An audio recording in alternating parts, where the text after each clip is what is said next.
تو کہا اللہ کے رسول میری مجبوری تھی، میرے والدہ کا انتقال ہو گیا اور میری 3 چھوٹی چھوٹی بہنیں ہیں، اگر میں کوئی کنواری لڑکی لاتا تو وہ میری بہنوں کی دیکھ بھال برابر سے نہیں کر پاتی۔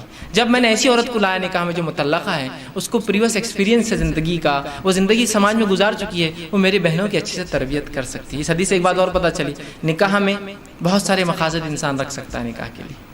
تو ایک مقصد یہ بھی تھا ان کا کہ محبت کے ساتھ ساتھ بچیوں کے لیے کچھ، میری بہنوں کے لیے کچھ ایسی عورت آ جائے جو میری ان کی بھابھی ہو لیکن ایک ماں جیسا ہو۔ تو ظاہر سی بات ہے ایک کماری لڑکی یہ سب نہیں کر سکتی تھی، ٹھیک ہے، لیکن اس حدیث میں رسول اللہ نے جو فرمایا تو اس کے ساتھ کھیل اور وہ تیرے ساتھ کھیلے، تو یہ محبت جو ہے یہ ہم بستری سے پہلے انسان فور پلے کرے، کھیلے اس سے، مطلب اس کو راضی کرے اور منوائے اس عمل کے لیے، اس لیے کہ ہیومن بینگ جو انسان ہوتے ہیں وہ میکینیکل عمل نہیں کر سکتے۔ میکینیکل سمجھتے مشینیں ہوتی ہیں، مشینوں کا معاملہ ہوتا ہے کہ آپ نے جب بٹن دباؤ میکینیکلی شروع ہو جاتی ہے، لیکن انسان جو ہوتے ہیں ویسے میکینیکل نہیں ہوتے، ان کو ذہنی تیار ہونا پڑتا ہے، پھر جسمانی فزیکل ریڈی ہونا پڑتا ہے، اس کے بعد انسان کچھ اعمال کر سکتا ہے۔ جیسے آپ کو کس سے ڈیل کرنا ہے کوئی انسان سے، تو بہت ساری باتیں ہوں گی، ملاقاتیں ہوں گی، ٹھیک ہے، اس کے بعد کوئی ڈیلنگ فائنل تک پہنچیں گے، سیم ویسی ہوتا ہے۔ تو اس بات کو ذہن میں رکھیں، اور بالخصوص پہلی رات میں تو آپ خاص طور سے اس کو یہ نہ کریں کہ ٹوٹ پڑنے کا معاملہ کرے، بلکہ سنت کو لحاظ رکھتے ہوئے، شریعت کا لحاظ رکھتے ہوئے، انسانی ذہنیتوں کا لحاظ رکھتے ہوئے، سامنے والے فریق کی، آپ کی بیوی کی عمر کا لحاظ بھی رکھ سکتے ہو سکتا ہے کوئی انسان 40 سال کا اور نکاح 20 سال سے کیا ہو، جائز ہے بالکل،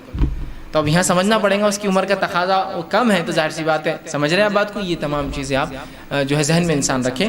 تو فور پلے جس کو ہم کہتے ہیں کہ ہم بستری سے پہلے کچھ ایسی چیزیں جس سے انسان اس عمل کی طرف راغب ہو جو عمل اس کو اب کرنا ہے، جو کہ اللہ نے اس کے اوپر جائز قرار دیا اور وہ مباح ہے اس کے لیے کرنا، حلال ہے اس کے لیے کرنا، جس سے اپنے آپ کو تسکین دے سکتا، سکون حاصل اور اطمینان حاصل کر سکتا۔ سمجھ رہے آپ بات کو؟ تو فور پلے کی بڑی اہمیت ہے، اس کے اندر مختلف چیزیں ہو سکتی ہیں، انشاءاللہ آگے آئیں گا تو اس میں کچھ نہ کچھ پوائنٹس اس کے ڈسکس کرتا جاؤں گا، ٹھیک۔ تو فور پلے ہوگا اس سے پہلے کہ انسان تیار کرے اپنے فریق کو۔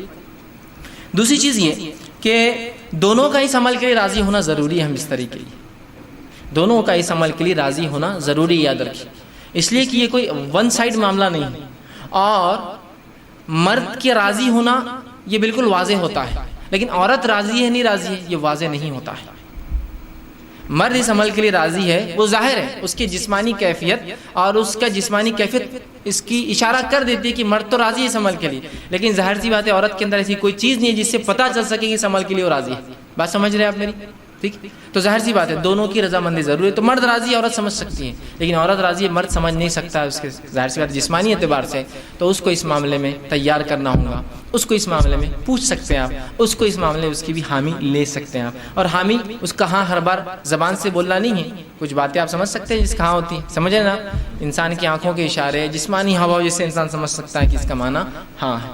اس معاملے میں خواتین سے میری بالخصوص درخواست یا نصیحت جو ہوگی وہ یہ ہے کہ بہت ساری عورتیں، مرد تو راضی ہے اس عمل کے لیے، پہلے دن کی بات جب ہم عام بات کر رہے ہیں، تو یہ بات یاد رکھیے، اور یہ ہمیشہ کے لیے عام اعتبار سے بھی اور اس دن کے لیے بھی خاص بھی، نکاح کے رات بھی اور اس کے بعد بھی، کہ عورتیں جو ہے اپنی رضامندی کا بھی اپنے شوہر سے اظہار کرے۔ اگر وہ یہ نہیں کرتی تو بہت ساری طلاق کی صرف یہ وجہ بنتی، یاد رکھیے، کہ وہ کہتا ہے کہ میری بیوی میں سے کبھی راضی نہیں، آج تک اس نے ایک بار بھی مجھ سے جو ہے محبت کی بات نہیں کہی یا محبت کے لیے خود راضی نہیں ہوئی۔ تو عورتوں کو بھی اس معاملے میں آگے حصہ لینا پڑے گا بڑھ کر، چونکہ یہ ایک ایسی چیز ہے جس میں صرف مرد شامل نہیں ہے۔ اگر عورت اپنا حصہ نہیں رکھیں گی تو مرد کے لیے، میں معاف کرنا الفاظ اگر میرے سخت لگ رہے ہو تو، لیکن سمجھیے اس بات کو، مرد کے لیے صرف آپ ایک کھلونا ہو جائیں گے، اس کے علاوہ آپ کی کوئی حیثیت نہیں باقی رہیں گی۔ حضرت رسول اللہ کیا فرما رہے ہیں کہ تو اس کنواری سے نکاح کرتا تو وہ تجھ سے کھیلے اور تو اس سے کھیلے۔ دیکھیے الفاظ غور کیجیے حدیث کی، دونوں کے لیے کہا، یہ نہیں کہا کہ تو اس سے کھیلے، وہ تجھ سے کھیلے اور تو اس سے کھیلے۔ تو یہاں رسول اللہ صلی اللہ علیہ وسلم اشارہ کر رہے ہیں کہ اگر کنواری ہوتی تو وہ تجھ سے کھیلتی، مطلب وہ ایک پارٹ بنتی اس گیم کا، وہ اس کھیل کے اندر تیری حصے دار بنتی، شریک بنتی۔ تو یہ باتیں، یہ بے حیائی، اب دیکھیے بہت سی بار میں سمجھتا ہوں شوہر کے ساتھ کمرے میں رہ کے بھی آپ بے حیائی کا سوچیں گے تو میں سمجھتا ہوں اب کوئی تقاضے باقی نہیں رہے۔ یہاں بے حیائی کچھ نہیں ہے، اب آپ کا شوہر ہے وہ، یہ آپ کو سمجھنا پڑے گا، ٹھیک ہے۔ تو یہاں عورتیں اپنی رضامندی کا اظہار کریں، جو مختلف طریقوں سے وہ کر سکتی ہے، یاد رکھیں مختلف طریقوں سے کر سکتی۔ جب یہ عورتیں اس میں لیک کر جاتی ہیں، کمزور پڑ جاتی ہیں، تو مرد کو ایسی عورتیں پسند آ جاتی ہیں جو اس طرف اشارے کرتی ہیں اور مائل کرتی ہیں۔ جو بری عورتیں ہوتی ہیں، جو فحاشائیں ہوتی ہیں، وہ اپنی رضامندی کا کنٹینیوس اظہار کرتے رہتی ہیں۔ تو جب عورتیں ہیں جن کے لیے جائز اپنے شوہر سے جو کام کرنا، تو کیوں نہیں وہ اپنے اظہار کرتی، کیوں نہیں بتا رہی ہو؟ چونکہ مرد ترازی ہے، تیار ہے، اس کے جسمانی کیفیت سے پتہ چل جاتا ہے، عورت کو کیسے پتہ چلیں گے جب تک کہ آپ نہیں بتائیں گے. اور اس میں کوئی حیا اور بے حیائی کا تقاضا نہیں. یاد رکھیے آپ کی محبت اور الفت ہے، اور اس کو کہیں گے محبت کی سب سے اونچائی یاد رکھیے جو میاں اور بیوی کے بیچ میں ہوتی ہے. تو آپ بھی اپنی رضامندی کا ضرور جو اپنے شوہر سے اظہار کریں، ٹھیک ہے. ورنہ اکثر طلاقوں کی وجہ یہ بنتی ہے کہ بیوی، شوہر کا دعویٰ ہے کہ بیوی نے آج تک فلاں نہیں کیا، اور پھر وہ الزام لگاتا ہے اس کا سیکس کمزور ہے یا اس کی قوت باہ اس میں نہیں ہے اور فلاں نہیں ہے اور فلاں نہیں ہے.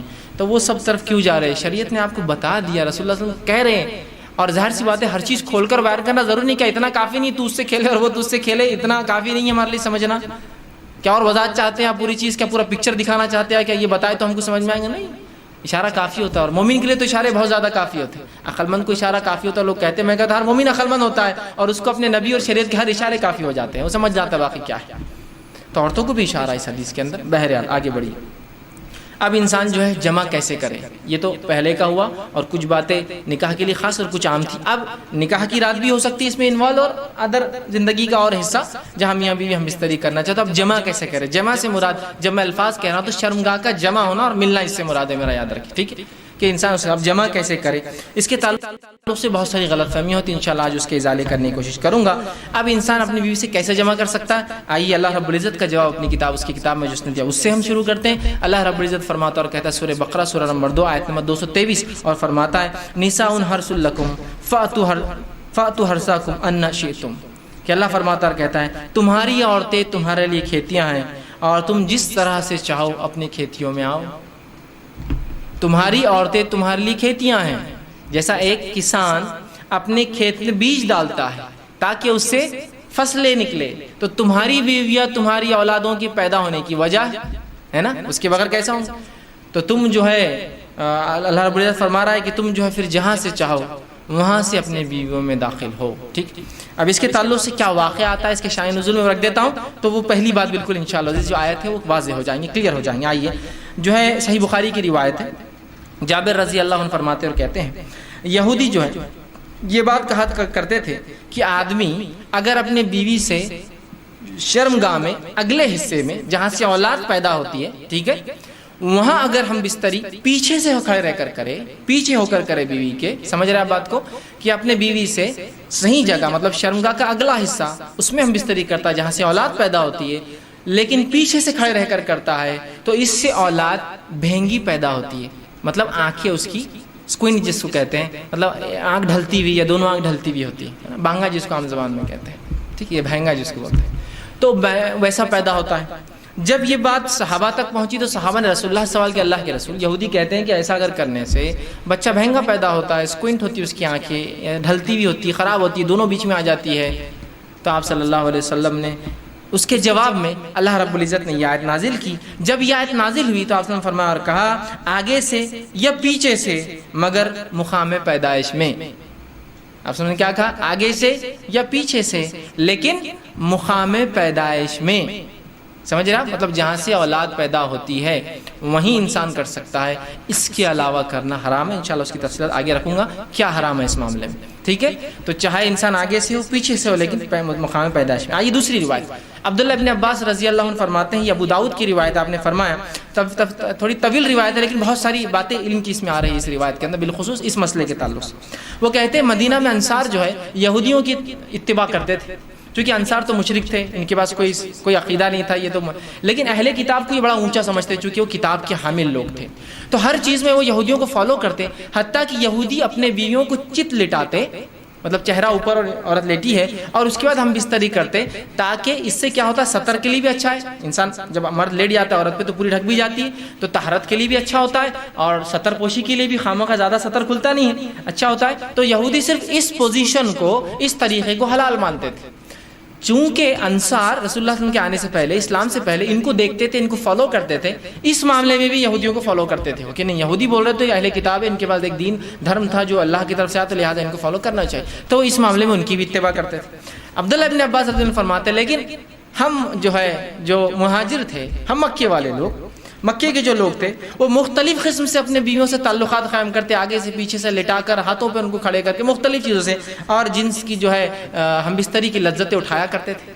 لیکن جب مہاجر مدینہ پہنچے اور انصاریوں سے نکاح شروع کیا، اور جب ایک مہاجر نے ایک انصاری عورت سے نکاح کیا، اور نکاح کرنے کے بعد جیسا ان کا طریقہ تھا کہ وہ مختلف انداز سے مختلف طریقوں سے صحیح جگہ میں بستری کرتے، مطلب شرمگاہ میں اگلے حصے میں کرتے، جب اس نے ڈیمانڈ کیا اس شخص نے، تو اس انصاریہ نے کہا ہم تو صرف ایک طریقہ اپناتے، اس عورت نے، وہ بھی صحابیہ تھی، وہ ہے چت لیٹنا اور تم اوپر سے رہو۔ اس نے کہا ایسا کیوں؟ ہم تو مختلف چیزیں کرتے ہیں، جس کو عام زبان میں بہرحال آسن کہتے ہیں، لوگ بہرحال سمجھتے ہیں آسن کہتے ہیں، اس کو شاید سنسکرت کا لفظ ہے، یہ ہندی کا لفظ ہے، بہرحال تو ہم تو مختلف کرتے ہیں۔ تو انہوں نے کہا نہیں میں تو یہ کرنے نہیں دوں گی، جھگڑا بڑھ گیا، اس نے کہا میں تو ایسے ہی کروں گا، اس نے کہا ہمارے پاس یہ طریقہ نہیں، اور بات رسول اکرم صلی اللہ علیہ وسلم پہنچ گئی، اور پھر یہ آیت نازل ہو گئی، تمہاری بیویاں تمہاری کھیتی ہے، تم جہاں سے چاہو، مطلب جو مہاجر کر رہے تھے صحیح کر رہے تھے، مختلف پوزیشنز ہو سکتے ہیں لیکن اگلے حصے میں صرف پیدائش کے حصے میں انسان کر سکتا ہے۔ تو یہ روایت میں بہرحال بہت ساری باتیں آ گئی، اور بہت ساری باتوں کا جواز ہمیں مل گیا ہے۔ آگے آئیے، اب اس معاملے میں جو ہے انسان جمع جو کرے، ہم بستری کرے تو لیٹ کر سکتا ہے، لیٹنے میں جتنی پوزیشنز ہو سکتی ہے وہ استعمال کر سکتا ہے، شرط ایک ہی ہے وہاں انسان اپنی شرمگاہ کو داخل کرے، عورت کی شرمگاہ میں جہاں سے اولاد پیدا ہوتی ہے، ٹھیک ہے، وہی ایک جگہ ہے۔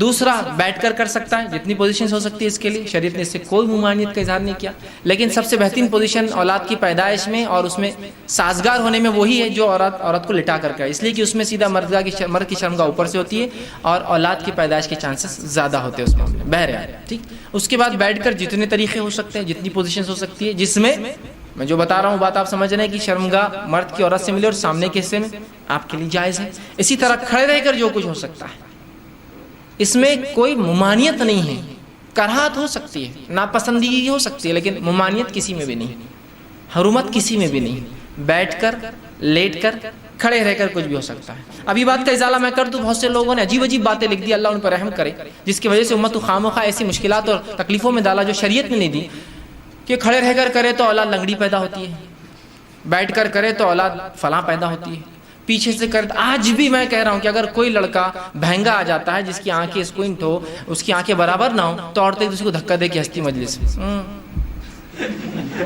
ان کے ماں باپ نے کیا کرے تھے دیکھو بچہ، آج بھی میں کہہ رہا ہوں کیسی عجیب بات ہے۔ شریعت کلیریفیکیشن دے رہی ہے، قرآنی آیتیں نازل ہو رہی ہے، اس کے بعد بھی کہ ہماری عقل، اب عقلوں کا کیا بھائی، علم کی کمی ہی یہ سب چیزوں کی وجہ ہے۔ لا علمی جو نقصان پہنچاتی ہے نا، وہ کوئی چیز، کوئی ہتھیار، کوئی دشمن آپ کو جو نقصان نہیں پہنچائیں گے نا، آپ کی اور ہماری لا علمی اسلام کے تعلق سے نقصان پہنچاتی ہے۔ بہرحال تو کوئی بھی پوزیشن اختیار کر سکتے، کوئی ممانعت کسی بھی پوزیشن کی ثابت نہیں ہے، ٹھیک۔ اسی طرح سیکنڈ چیز، ہم بستری کے اندر بیوی کو چومنا اور بوسہ لینا جسم کے ہر حصے کو جائز ہے، تمام اعضاء کو چومنا یا بوسہ لینا آپ کے لیے جائز ہے۔ اس کے مختلف طریقے ہو سکتے، وہ تمام جائز ہے۔ بوسہ لینے کے مختلف طریقے ہو سکتے، پورے جائز ہے۔ انسان جو ہے مختلف سر پہ لیتا ہے، پیشانی پہ لیتا ہے، گال پہ لیتا ہے، ہونٹ پر لے سکتا ہے، تمام جائز ہے۔ اس کے علاوہ جسم پر لے سکتا ہے، جائز ہے۔ تمام جسم پہ بوسہ لینا اور چومنا جائز ہے، انکلوڈنگ ایوری تھنگ میں کہہ رہا ہوں، ٹھیک۔ اس کے بعد دوسری جو غلط فہمی ہوتی ہے، لوگ سوال کرتے ہیں، وہ یہ ہے کیا میاں بیوی ایک دوسرے کے جسم کو تمام حصوں کو ہاتھ لگا سکتے ہیں؟ تو ہاں، میاں اور بیوی اپنے جسم کے تمام حصوں کو ہاتھ لگا سکتے ہیں، انکلوڈنگ ملا کر اپنی شرمگاہ کا اگلا اور پچھلا حصہ ہاتھ لگانے میں اجازت ہے۔ اسی طرح میاں اور بیوی اپنے جسم کے تمام حصوں کو دیکھ سکتے ہیں، انکلوڈنگ اگلا اور پچھلا حصہ شرمگاہ کا۔ کوئی نہ دیکھنا چاہے اس کا اپنا مسئلہ ہے، اس کی اپنی طہارت میں اس کا اعلیٰ مقام ہے، لیکن اس کی کوئی حرمت اور کراہت ثابت نہیں ہے، یاد رکھیے۔ اس لیے کہ آپ سے سوال ہو اللہ کے رسول، ہم اپنے بیویوں کا کیا دیکھیں اور کیا نہ دیکھیں؟ تو کہا تم اپنے بیویوں کا سب کچھ دیکھ، اپنے بیویوں کا جو چاہو سب کچھ تم دیکھ سکتے ہو۔ تو حدیث نے کھلی آپ کو اجازت دے رکھی ہے، چھونے کے معاملے میں تمام اعضاء اور دیکھنے کے معاملے میں تمام اعضاء۔ یہ بات اس لیے کہہ رہا ہوں کہ بہت سے لوگوں نے پتہ نہیں ایسی باتیں کہہ دی، اللہ رحم کرے، کہاں سے لائے مجھے نہیں پتا، کہ اگر بیوی کی شرمگاہ دیکھی تو اولاد بگڑی بھی پیدا ہوتی ہے۔ ارے اللہ، تو کیسے ریسٹرکشنز ہم دے رہے ہیں جو ریسٹرکشن شریعت کے نہیں ہیں؟ کیسے، مطلب سوچیے نا آپ، کیسی عقل کام نہیں کرتی کہ ایسے کیسے ریسٹرکشن ہو سکتے ہیں، ٹھیک۔ تو لہٰذا اس بات کے تعلق سے لوگ بہت سوال کرتے ہیں، میں نے اسے کلیریفیکیشن پورا بہرحال سوال کے تعلق سے دے دیا۔ دونوں ہی چیز یاد رکھیں، چھونے کے معاملے میں اور دیکھنے کے معاملے میں میاں اور بیوی کمپلیٹ رائٹ ہے، کمپلیٹ حق ہے، وہ جو چاہے اس معاملے میں کر سکتے ہیں. ٹھیک. اب آئیے اس معاملے میں ہم بستری میں منائی کس چیز سے ہے وہ بھی دیکھ لیں, اور افضل کب اور کہاں اور کیسے ہے, ٹھیک, وہ بھی ایک دیکھ لیتے ہیں. آئیے آگے بڑھیے. تو اس معاملے ہم بستری میں دبر پیچھے سے مطلب شرمگاہ کے پچھلے حصے میں عورت کے داخل ہونا حرام ہے, جس کو عام زبان میں کہیں گے پیخانے کی جگہ. ٹھیک. عورتوں کے جو شرمگاہ ہوتی ہے وہ مردوں کے مقابلے میں مختلف ہوتی ہے اس معاملے میں کہ مرد کی شرمگاہ کا ایک ہی حصے سے پیشاب بھی نکلتا ہے اور منی بھی نکلتا ہے, لیکن عورتیں مختلف, تو عورتوں کے پیشاب کی جگہ الگ ہوتی ہے اور شرمگاہ الگ, جہاں اولاد پیدا ہوتی ہے وہ جگہ الگ ہوتی ہے, اور پیخانے کی جگہ الگ ہوتی ہے. تو مردوں میں 2 ہی حصے ہیں جہاں سے نکلتا, عورتوں میں 3 ہوتے ہیں. یاد رکھیے. تو یاد رکھیے مرد کے لیے عورت کی جو ہے شرمگاہ کے علاوہ کوئی بھی عمل کرنا درست نہیں, اور بالخصوص دبر کی تو حرمت شریعت نے اتنی سخت ثابت کی. مسند احمد کی روایت جو ہے ام سلمہ رضی اللہ عنہ فرماتی ہیں جب مہاجرین انصار کے پاس مدینہ آئے تو ان کی عورتوں سے جو ہے شادیاں رچائی. مہاجر عورتوں کو زمین پر لٹا کر یا ان کے ہاتھ کو زمین پر رکھ کر گھٹنوں کے بل ان کو کر جمع کرتے تھے, فائدہ اٹھاتے تھے. مہاجرین میں سے ایک آدمی نے انصار کی عورت سے نکاح کر لیا اور ارادہ کیا کہ ویسے ہی کام کرے جیسا وہ ان کے پاس چلن تھا کرے. تو اس نے انکار کر دیا اور کہا جب تک رسول اکرم صلی اللہ علیہ وسلم پوچھ کر نہیں آؤں گی عمل نہیں کرنے دوں گی. اس نے کہا ٹھیک ہے جا پوچھ کر آ جا. وہ عورت صبح ہونے کے بعد رسول اکرم صلی اللہ علیہ وسلم کے پاس پہنچی. جب خدمت میں پہنچی تو بڑی شرم آئی, کیسے پوچھوں. تو ام سلمہ رضی اللہ عنہا جو آپ کی عزوز بیوی تھی ان سے کہا کہ ذرا آپ رسول اللہ سے پوچھ دیجئے نا کہ یہ عمل کیا جائز ہے. تو آپ صلی اللہ علیہ وسلم نے یہ آیت پڑھی جو آیت نازل ہوئی تھی سورہ بقرہ کی, میں نے پہلے لکھ دی, نساؤکم حرث لکم فاتوا حرثکم انا شئتم, تمہاری بیویاں تمہاری کھیتی ہے, جہاں سے چاہو داخل ہو جاؤ.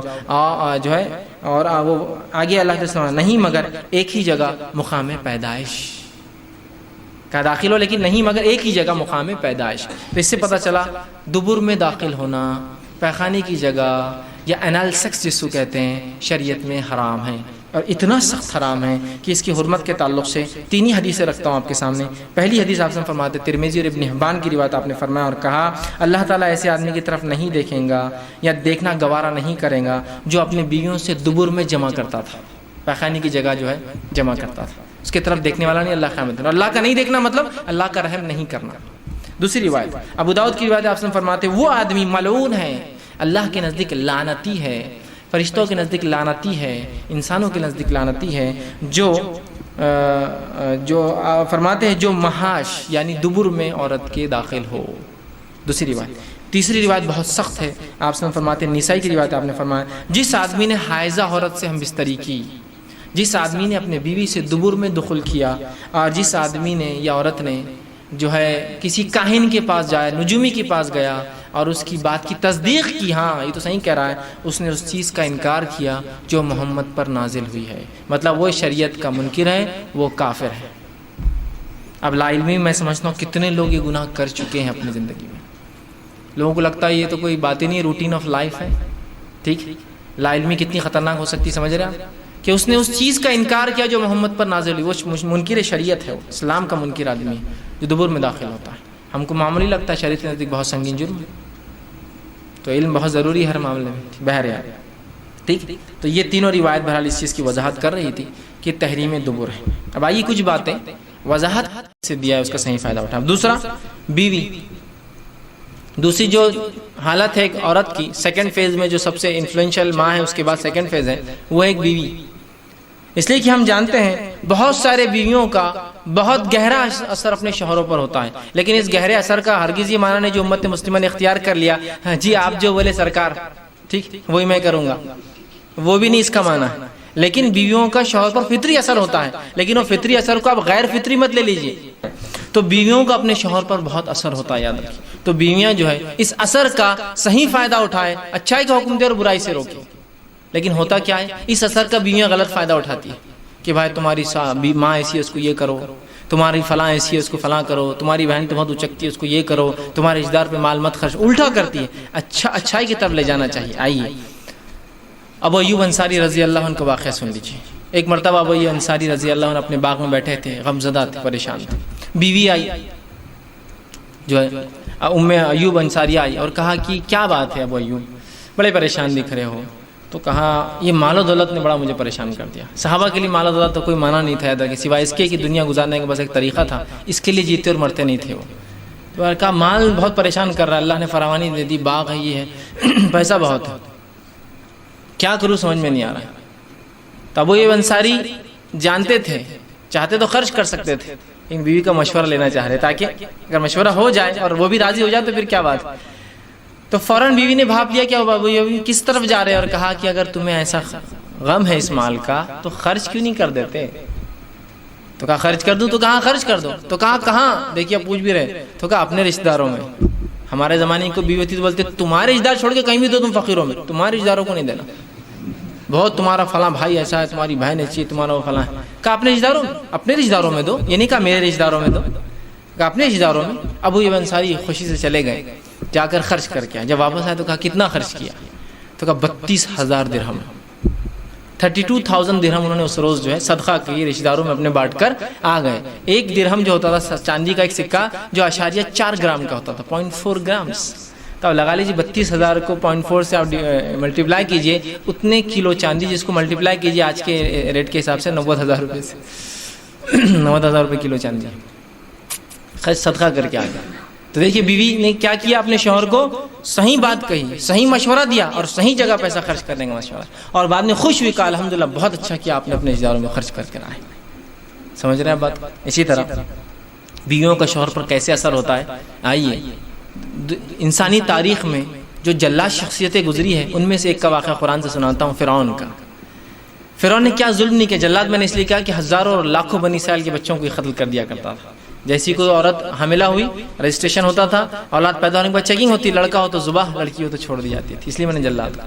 سب سے ظالم شخص ہے، اور اسی کے محل میں اس کی بیوی جو ہے غسل لے رہی تھی، یہ جو واقعہ بہرحال تاریخی حوالوں سے تو نہیں کہوں گا، لیکن جو باتیں روایتوں میں آتی ہے، بولی جا رہی آثار ملتے ہیں، وہ یہ ہے کہ اس نے جب یہ حکم جاری کیا تھا اس پیریڈ میں ایک بچہ جو ہے بہتا ہوا اس کے محل کے اندر پہنچ جاتا ہے اور اس کی بیوی کے ہاتھ لگ جاتا ہے، آسیہ کے ہاتھ لگ جاتا ہے وہ بچہ۔ جب اس بچے کو آسیہ دیکھتی ہے اور وہ بچہ اتنا خوبصورت ہو جائے کہ اس کو بھا جاتا ہے، اور وہ بچہ چونکہ اس کو پانی سے ملتا ہے وہ اس کا نام رکھتی ہے موسیٰ، اس لیے کہ موسیٰ کا معنی ہوتا ہے قبطی زبان کے اندر پانی سے ملا ہوا، چونکہ پانی سے ملے تھے، اٹھاتی ہے اور اتنے خوبصورت بچہ ہے کہ اس کا دل بچے پر آ جاتا ہے۔ لیکن اب اسے پتا ہے، جب وہ دیکھتی ہے لڑکا ہے تو ظاہر سی بات ہے، اور بنی اسرائیلی تھا چونکہ قبطی مختلف جو ہے جینیٹیکل الگ ہوتے ہیں دیکھنے دکھانے میں، اور اسرائیلی جو ہے مختلف ہوتے ہیں، وہ سمجھ گئی تو بنی اسرائیل کا بچہ ہے اور وہ بے اولاد تھی۔ اب اسے پتا تھا اس کا شوہر اس بچے کے ساتھ کیا کرنے والا ہے، لیکن جب وہ بچے کو لے گئی اپنے شوہر کے سامنے رکھا، فرعون نے جب موسیٰ علیہ السلام کو دیکھا تو اس کو بھی بچہ بھاگ گیا، بڑا خوبصورت بچہ ہے۔ اور اس کے بعد آسیہ نے جو اپنے شوہر فرعون سے جو بات کی، قرآن نے اس کو دہرایا اور یوں کہا، سورہ قصص آیت نمبر 9 میں، وقالت امرأۃ فرعون، اور فرعون کی عورت نے فرعون سے کہا، چونکہ قرآن میں نام نہیں، حدیث میں نام آتا آسیہ، اور فرعون کی عورت نے فرعون سے کہا قرۃ عین لی ولک، اس بچے کو کچھ نہ کرنا، چونکہ اس کو معلوم تھا یہ کیا کرنے والا ہے، ہو سکتا ہے یہ بچہ میری اور تیری آنکھوں کی ٹھنڈک بن جائے، قرۃ عین۔ اور ظاہر سی بات ہے ہر مومن کو دعا کرنا چاہیے کہ ہمارے بچے ہماری آنکھوں کی ٹھنڈک بنے، ورنہ ہماری آنکھوں کی وہ جلن بن جاتے ہیں، تربیت نہیں کرتے ہیں اور بعد میں صرف پریشان ہوتے ہیں۔ تو کہا ہو سکتا ہے یہ بچہ قرۃ عین لی ولک، اے فرعون اس کو قتل نہ کرنا، اے میرے شوہر اس کو قتل نہ کرنا، ہو سکتا ہے یہ بچہ میری اور تیری آنکھوں کی ٹھنڈک بن جائے۔ اور پھر فرمایا وَلَكَ لَا تَقْتُلُوا عَسَىٰ أَن يَنفَعَنَا أَوْ نَتَّخِذَهُ وَلَدًا وَهُمْ لَا يَشْعُرُونَ، اور اس کو قتل مت کرنا، ہو سکتا ہے ہم اس سے کچھ فائدہ اٹھائے، یا ہو سکتا ہے ہم اس کو اپنی اولاد بنا لیں، چونکہ وہ بے اولاد تھی، ہو سکتا ہے ہم اس سے کوئی نفع اٹھا لیں دنیا کا، یا ہو سکتا ہے ہم اس کو اپنی اولاد بنا دیں، وَهُمْ لَا يَشْعُرُونَ، اور ہو سکتا ہے ہم کو یہ علم نہ ہو کہ کیا اس سے فائدہ ہو ہمارے لیے، مطلب مستقبل میں فیوچر کے اندر۔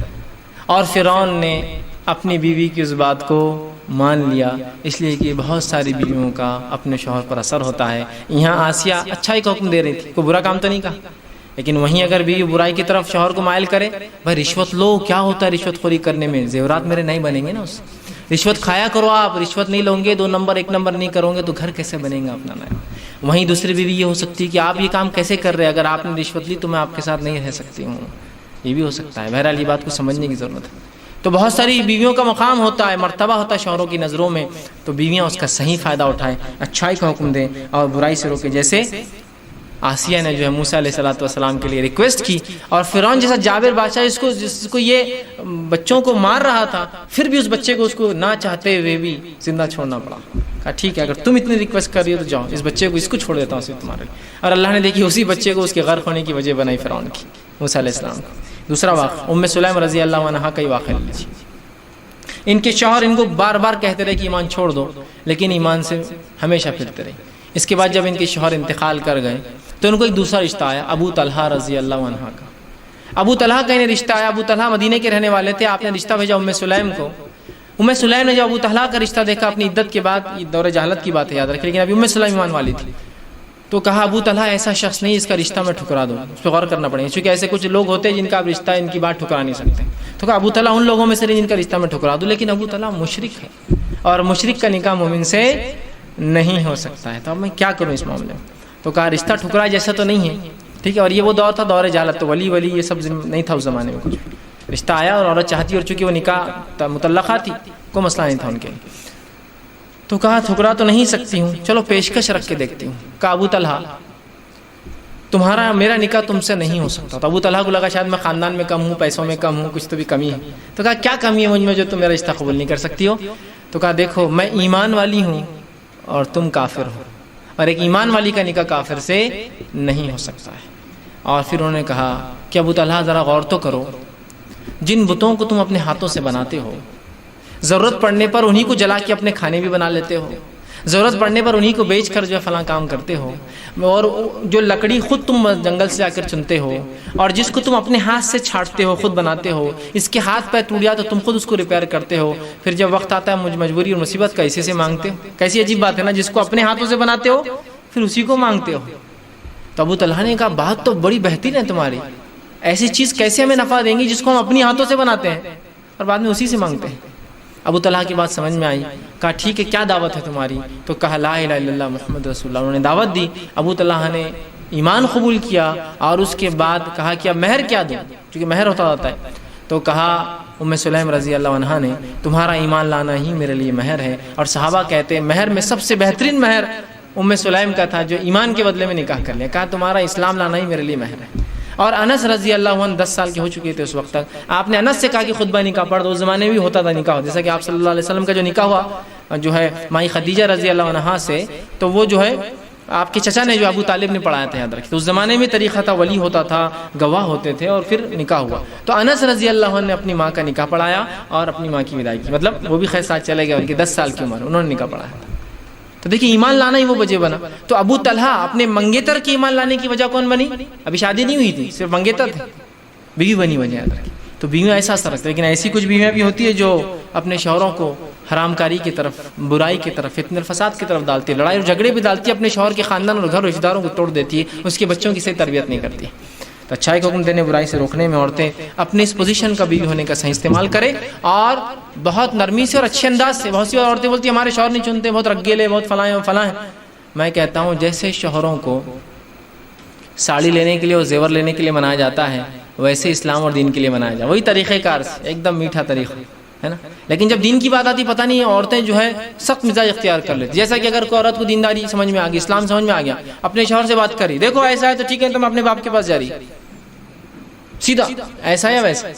لیکن جب ساڑی لینا رہا تو ایسا بولتی کیا، دیکھو ساڑی دلانے تو اپنے باپ کے پاس جا رہی نہیں، جب ساڑی لینا رہا تو پہلے سے پیار محبت کی باتیں، اچھے اچھے کھانے، ہے نا، جو شوہر کو پسند ہے وہ کام۔ پھر شوہر بولتا بھائی کیا ہے، بول دو اتنا گھر صاف دکھ رہا ہے، اتنے اچھے اچھے کھانے بننے، مسئلہ کیا ہے؟ تو بولے وہ پھر زیور ہونا تھا، نئی ساڑی بازار میں آئی، شوہر بولتا ٹھیک ہے لے لو، ہے نا۔ تو اسی طرح اسلام کے لیے منایا جائے گا، ٹھیک، عام زبان میں کہوں گا پٹایا جائے گا اپنے شوہر، اور کیوں نہ ہو، اس لیے کہ اللہ رب العزت نے آپ کو جس فطرت پہ بنایا ہے، بالخصوص بیوی کو، اس فطرت کا استعمال بھی تو کیجیے آپ۔ اور جو شوہر بگڑے ہوئے ہیں، جو شوہر برائی کی طرف ہے، ان کو اچھائی کی طرف لے آئیے۔ اور یہ ہو سکتا ہے یاد رکھیں، اگر بیوی ایک بار کہہ دے کہ میں تمہارے ساتھ رات میں نہیں سوں گی اگر تم فلاں کام کرو گے، تو شوہر کچھ بھی کرنے کو تیار ہو جائے دوسرے دن، یاد رکھیں۔ تو اچھائی کے لیے اس کو استعمال کیجیے، لیکن بہت سی بار عورتیں ان تمام چیزوں کو برائی کے لیے استعمال کرتے، اچھائی کے لیے۔ اب تیسری پوزیشن جو ہوتی ہے ایک عورت کی، وہ ہے بیٹی کے اعتبار سے۔